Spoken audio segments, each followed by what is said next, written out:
Hello बच्चों, कैसे हैं आप लोग। जैसे कि हम लोग बात कर रहे हैं प्लांट किंगडम के बारे में, तो प्लांट किंगडम में हम लोगों ने देखा कि बहुत सारे ऐसे प्लांट्स हैं जो इकोनॉमिकली हमारे लिए इम्पॉर्टेंट है, हमारे लिए भी इम्पॉर्टेंट हो गई। और हम लोग देखेंगे हमारी पूरी की पूरी लाइफ है, उस लाइफ को हम बिना प्लांट किंगडम के नहीं देख सकते, इमेजिन भी नहीं कर सकते।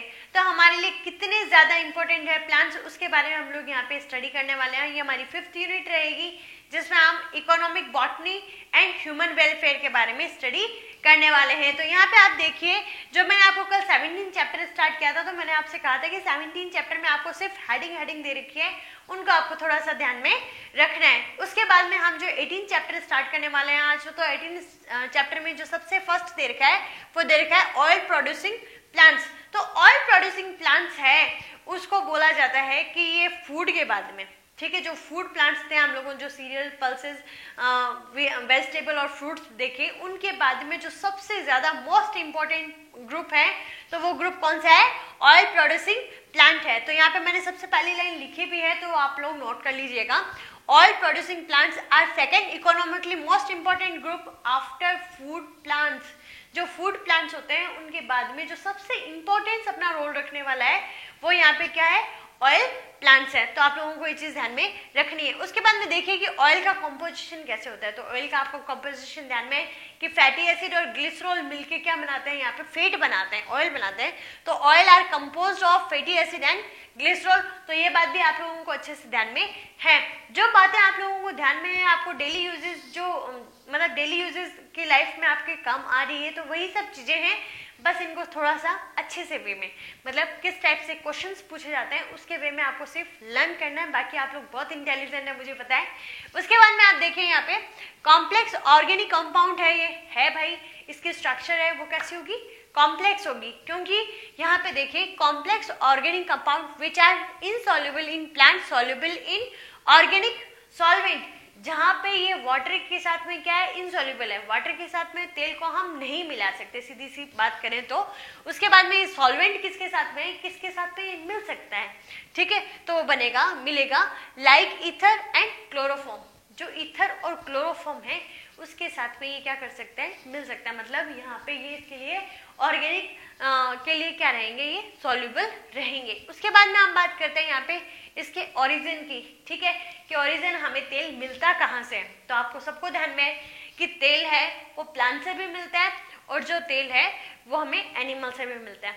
तो जो प्लांट से हमें ऑयल मिल रहा है, उस प्लांट से मिलने वाले ऑयल को हम क्या बोल रहे हैं यहाँ पे, वेजिटेटिव ऑयल। और जो एनिमल से प्रोड्यूस हो रहा है, तो वो क्या हो गया, हमारे एनिमल ऑयल। अब आप कहोगे कि भाई कौन से एनिमल का तेल निकाला जाता है, तो भाई बहुत सारे ऐसे फैक्टर भी है जहाँ पे काम करने से भी एनिमल का क्या होता है, तेल ही निकलता है। हम लोग किस में आते हैं, एनिमल्स में आते हैं, ठीक है। तो मतलब ज्यादा अपना शोषण नहीं करवाना, तो आप बहुत अच्छे से मेहनत कीजिए। ये 3-4 साल आपके लिए इंपॉर्टेंट है। इन 3-4 सालों में बहुत अच्छे से मेहनत कर लेंगे तो कोई आपका तेल नहीं निकालेगा, आप बहुत अच्छी जगह पोस्टिंग ले लेंगे, ठीक है। तो यहाँ पे आपको ध्यान में रखना है, प्लांट से हमें मिलने वाला है वेजिटेबल ऑयल, और वेजिटेबल ऑयल को ही हम लोग आगे डिटेल में स्टडी करने वाले हैं। तो यहाँ पे आप देखिए, आगे मैंने टाइप्स ऑफ ऑयल लिखा है, आप लोगों की बुक में अच्छे से लिख रखा है, तो आप लोग आराम से उसमें देख के भी लर्न कर सकते हैं उस चीज को। लेकिन आपको ध्यान में रखना है कि जो टाइप्स ऑफ ऑयल है वो किसके बेस पे है, ठीक है। तो बिहेवियर ऑन हीटिंग, उसको जब हीट करते हैं तो उसके अकॉर्डिंग उसका बिहेव कैसा रहेगा, मतलब उसमें कैसे कैसे चेंजेस देखने के लिए हमें मिल सकते हैं। तो उसके बेस पे यहाँ पे 2 टाइप्स में इसको डिवाइड किया हुआ है। तो 2 टाइप्स में आप सबसे पहले देखिए असेंशियल जिसको एरोमेटिक ऑयल भी कहते हैं, मतलब जो अच्छी खुशबू देने वाला होगा, ठीक है। देन हम बात करें फिक्स्ड और फैटी ऑयल के बारे में। तो ये तो आपकी 2 ऑयल की कैटेगरीज हो गई। अब मैं आपको पहले क्वेश्चन का पैटर्न समझा देती हूँ ताकि आप लोगों को आगे पढ़ने में इजी रहे। तो आप लोगों को करना क्या है कि यहाँ पे आपको डायरेक्ट क्वेश्चन ऐसे पूछा जाएगा कि भाई, आपसे ये नहीं पूछा जाएगा कि भाई फेट है वो वाटर में सोल्यूबल है नहीं है, क्योंकि ये बहुत पहले का क्वेश्चन हो गया, ये आपके 12th स्टैंडर्ड का क्वेश्चन नहीं रहेगा। होने को तो ये भी क्वेश्चन आपके 12th के स्टैंडर्ड के नहीं है, आप लोगों के मतलब पहले क्लासेस में ध्यान होता है, मतलब आप लोग नॉर्मली केमिस्ट्री पढ़ते हैं, तो इन सब चीजों के बारे में आपको ध्यान में रहेगा जहां आपने फीट पढ़ी हो, ठीक है। लेकिन आप लोगों को यहाँ पे इनके बीच में डिफरेंस है वो देखने के लिए मिल सकता है। उसके अलावा यहाँ पे भी मैंने कुछ टाइप्स लिखे हैं, उनके बीच में भी डिफरेंस है, वो आपसे बोर्ड के लेवल पे बायोलॉजी में पूछा जाता है, तो आप लोग थोड़ा सा यहाँ पे सिंसियरली पढ़ाई करिएगा, ठीक है। तो जो एसेंशियल ऑयल होते हैं जिसको हम एरोमेटिक ऑयल बोल रहे हैं, तो एरोमेटिक ऑयल है उसको हम हल्का सा एयर में खुला रखते हैं तो वो उड़ता है, ठीक है। तो हम इसको वॉलेटाइल हाइड्रोकार्बन कहेंगे। यहाँ पे इसको कहा जाएगा नॉन वॉलेटाइल हाइड्रोकार्बन, किसी भी कंडीशन में नहीं उड़ने वाला। इतना तो समझ में आता है आपको, जो वॉलेटाइल और नॉन वॉलेटाइल है उसका मीनिंग आपको ध्यान में है। अब यहाँ पे हम लोग बात करते हैं एसेंशियल ऑयल की। तो एसेंशियल ऑयल में फ्लावर है, आहा कितनी अच्छी खुशबू आती है उसमें। तो फ्लावर के जो पेटल्स वगैरह होते हैं, किसी के हमने लीफ लेके उसकी खुशबू ले ली, किसी के हमने स्टेम देख ली, तो उसमें क्या आती है, खुशबू आती है, ठीक है। लेकिन कभी ऐसा हुआ है कि कोई सीड लेके आपने ऐसे, ठीक है, ठीक है। तो यहाँ पे देखिएगा कि जो एरोमेटिक ऑयल्स होंगे वो कहाँ से मिलेंगे हमें, फ्लावर के कौन से पार्ट से मिलेंगे, तो वो मिलेंगे from flower petals and leaves and stems, ठीक है। लेकिन वहीं पे आपको ध्यान में रखना है कि जो फैटी ऑयल्स है वो कहाँ से मिलते हैं, तो वो मिलेंगे फ्रॉम सीड्स। सीड नहीं सूंघेंगे हम लोग, ठीक है। उसके बाद में हम बात करते हैं कि जो एरोमेटिक ऑयल्स होते हैं उनके कलर अलग अलग होते हैं, वो कलर्ड रहेंगे, लेकिन यहाँ पे क्या होंगे, मोस्टली कलरलेस रहेंगे, लेकिन थोड़ा बहुत उसमें येलो कलर हो सकता है, ठीक है।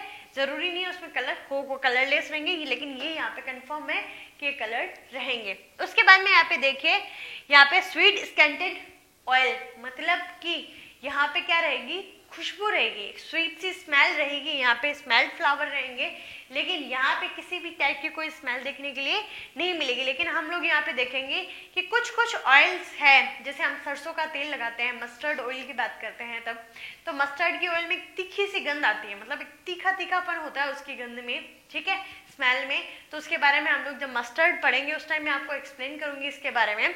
अभी आप लोग यहाँ पे डिफरेंस देखिए सिर्फ एसेंशियल ऑयल और फैटी ऑयल्स के बीच में।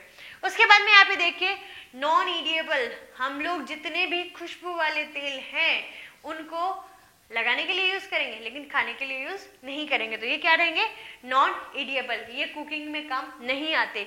लेकिन कुछ फ्लावरिंग एजेंट है, मतलब आपने जो रोज का है, रोज ऑयल हो गया या सिट्रस ऑयल हो गया, उसको आप फ्लेवरिंग एजेंट के फॉर्म में यूज कर सकते हैं, लेकिन ये कुकिंग ऑयल नहीं है। लेकिन हम यहाँ पे देखते हैं कि ईडिएबल और नॉन ईडिएबल दोनों रहेंगे। जो ग्राउंडनट, सोयाबीन, मस्टर्ड है, तो इनको हम खाने के लिए यूज करते हैं, मोस्टली आपके किचन में यही ऑयल है जो देखने के लिए मिलेंगे। उसके अलावा हम नॉन ईडिएबल की बात करें तो नॉन ईडिएबल में आएंगे यहाँ पे कैस्टर और नीम का तेल तो हम नहीं खाएंगे, लेकिन मच्छर भगाने के लिए हम जरूर यूज करेंगे। तो इस तरह से आप लोगों को ये ध्यान में रखना है। उसके बाद में आपको देखना है कि evaporate when comes in contact with air, जब ये एयर के कांटेक्ट में आते हैं तो ये क्या हो जाते हैं, इवोपरेट हो जाते हैं। हमने पहली बात ये लिखी है, तो यहाँ पे आपको ये चीज है वो ध्यान में रखनी है। उसके बाद में आपको ध्यान में रखना है absorb moisture and oxygen when kept open, इन तेल को हम जब खुला छोड़ देते हैं तो ये मॉइस्चर को क्या करते हैं, एब्जॉर्ब करते हैं और ऑक्सीजन के साथ में भी रिएक्ट करते हैं। तो किस तरह से रिएक्ट करेंगे, इसी के बेस पे इनका बिहेव है जो चेंज हो रहा है, ठीक है, इनका नेचर है जो चेंज हो रहा है, तो उसके बेस पे यहाँ पे इनको 4 भागों में डिवाइड करते हैं। तो यहाँ पे हमारा जो लास्ट पॉइंट है वो यहाँ पे है कि इसको इन तेल को निकालने का प्रोसेस क्या रहता है, इन तेल को निकालने के लिए प्रोसेस होता है यहाँ पे डिस्टिलेशन मेथड, ठीक है। तो डिस्टिलेशन मेथड है वो आप लोग यहाँ पे ध्यान रखिएगा। लेकिन ये जो तेल है इनको निकालने के लिए हम क्या करेंगे, एक्सप्रेशन और सॉल्वेंट मेथड यूज करेंगे। यहाँ पे कुछ एक्सपेलर होते हैं, एक्सपेलर में मतलब हम लोग किसी चीज को पीस रहे हैं, ठीक है, तोड़ रहे हैं किसी चीज को, मतलब सीड है उनको तोड़ के तेल निकाला जा रहा है, तो उसके लिए अंदर क्या होंगे, एक्सपेलर में 2 मतलब स्टील के या लोहे के रोलर्स होते हैं, उनके बीच में क्या किया जाता है, सीड को निकाला जाता है जिससे सीड से ऑयल निकल जाए, ठीक है। और जिन्होंने जो मतलब मेरी तरह गांव में रहते हैं तो उन लोगों ने जो तिल्ली का तेल निकालते हैं, ठीक है, तिल का जो तेल निकलता है तो वो मतलब घानी बोला जाता है उसको। तो वो घानी तो देखी होगी कि मारवाड़ी जानते ही हो आप लोग, मैं मोस्टली मारवाड़ी यूज करती हूँ पढ़ाते टाइम, लेकिन यहाँ पे कभी मौका ही नहीं मिला कि मैं मारवाड़ी यूज करूँ, ठीक है। तो घानी वर्ड आप लोगों ने सुना होगा, जहाँ पे तिल का तेल निकाला जाता है उसको घानी बोला जाता है, ठीक है। उसके बाद में ये आप ध्यान में रखिएगा, सॉल्वेंट मेथड होगा तो सॉल्वेंट मेथड में हमने कहा यहाँ पे ये ऑर्गेनिक मटेरियल में क्या रहेंगे, सॉल्वेंट रहेंगे। तो ऑर्गेनिक मटेरियल के साथ में इसको मिला के क्या किया जाता है, एक्सोऑस्मोसिस के थ्रू ऑयल यहाँ से निकाल लिया जाएगा। ठीक है, तो आप लोग ध्यान में रखिएगा। उसके बाद हम बात करते हैं कि यहाँ पे drawing oil, semi drawing oil, non drawing oil और फेट ऑयल के बारे में। तो फेट में आपको सबसे पहले यहाँ पे नीचे से चलते हैं कि फेट है, आप लोग अभी कोकोनट का ऑयल है वो ज़्यादा यूज़ करते हैं कि भाई रात को लगा के सो जाओ ताकि स्किन है वो रूखी रूखी फील ना करे। ठीक है, तो उसमें आप देखते हैं कि नारियल का तेल है वो जम जाता है अभी। ठीक है, और जब हम धूप में रखेंगे या गर्म करेंगे तो वो वापस लिक्विड फॉर्म में आ जाएगा। तो ये आएगा हमारे यहाँ फेट में कोकोनट ऑयल और पाम ऑयल। उसके बाद हम बात करते हैं नॉन ड्राइंग ऑयल, मतलब कुछ भी हो जाए ये बिल्कुल भी नहीं जमेंगे। ठीक है, तो इसमें आता है यहाँ पे ग्राउंडनट, कस्टर्ड और मस्टर्ड, जो मोस्टली हम लोग किचन में यूज करते हैं, ये ऑयल रहेगा इसमें। फिर हम सेमी ड्राइंग और ड्राइंग के बारे में बात करें तो यहाँ पे है कि जो सेमी ड्राइंग है मतलब सनफ्लावर, कॉटन सीड जो ऑयल रहेंगे, तिल वगैरह, तो इसमें है कि हम बहुत लंबे टाइम के लिए इसको यदि खुला छोड़ दें तो इसके ऊपर हल्की सी एक लेयर आ जाएगी, मतलब थिन सी लेयर हो जाएगी। ठीक है, लेकिन यहाँ पे ड्राइंग ऑयल है उसमें है कि आपने हल्का सा उसको खुला छोड़ा, जिसमें हम लिनसीड, सोयाबीन और कुसुम ऑयल की बात करते हैं, तो हल्का सा खुला छोड़ो, हल्का सा खुला छोड़ते ही उसमें क्या आ जाएगा, यहाँ पे एक लेयर बननी स्टार्ट हो जाएगी। तो इस तरह से आप लोगों को थोड़ा सा ध्यान में रखना, थ्योरी पढ़ोगे आपको इजीली समझ में आ जाएगी। इसकी थ्योरी वो आपको बुक से ही पढ़नी है, इसके एक्स्ट्रा नोट्स कोई अवेलेबल नहीं रहेंगे। ये जो बोर्ड की पिक्चर है वो मैं आपको अवेलेबल करवा दूंगी, तो आप इससे भी नोट्स बनाते हैं तो सफिशिएंट है, इसके अलावा आपको नहीं पढ़ना। उसके बाद में हम लोग बात करने वाले हैं, इसमें हम आपके यहाँ पे शायद 4 ऑयल्स है वो दे रखे हैं। एक तो कोकोनट दे रखा है, मस्टर्ड दे रखा है, ग्राउंडनट दे रखा है और कैस्टर दे रखा है। तो इन चारों के बारे में मैंने आपसे कहा था कि क्वेश्चंस किस बेस पे बनेंगे कि भाई इसका बॉटनिकल नेम क्या है, इसका ओरिजिन क्या है, इसमें मतलब किस टाइप के कुछ स्पेसिफिक कैरेक्टर्स हो गए, कोई इकोनॉमिक इंपॉर्टेंस हो गई, कोई वेराइटीज वगैरह हो गई, तो उन्हीं के बारे में हम लोग स्टडी करने वाले हैं। तो उसका एक पूरा ही सेपरेट वीडियो मैं बना दूंगी जिसमें मैं चारों के चारों ऑयल्स को डिस्कस कर दूंगी।